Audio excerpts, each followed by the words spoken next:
සුබ දවසක් සියලුම දෙනාට.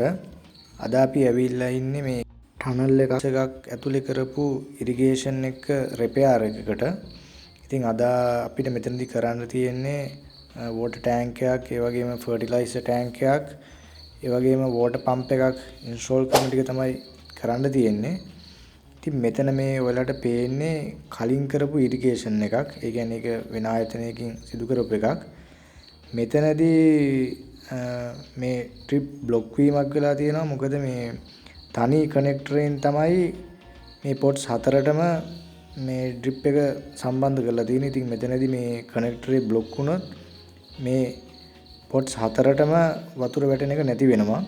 ඉතින් ඒක පොඩ්ඩක් අවදානම් වැඩි. ඉතින් මේ අපි රෙකමන්ඩ් කරන විදිහට නම් මේක හොඳම එක තමයි එක පොට් එකකට එක ඩ්‍රිප් එක ගානේ සම්බන්ධ කරන එක. ඉතින් එහෙම අමාරු නම් සාමාන්‍යයෙන් කෙනෙකුට පුළුවන් එක කනෙක්ටරෙන් පොට් දෙකකට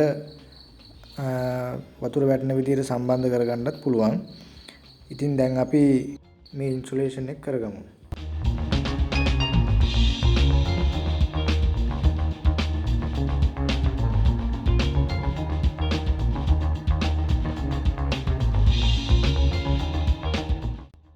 මේක කලින් හදාගත්ත යුනිට් එකක්.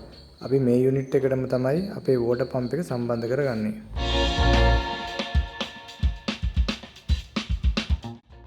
මේ තමයි අපි ඉන්ස්ටෝල් කරපු යුනිට් එක. මෙතන වෝටර් ටැංක් එකේ මේ ෆර්ටිලයිසර් ටැංක් එක තියෙනවා.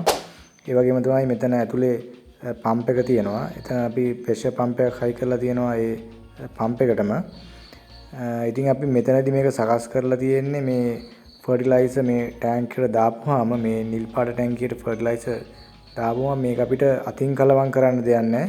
මේ පම්ප් එකෙන්ම තමයි සියල්ලම කලවම් වෙන්නේ.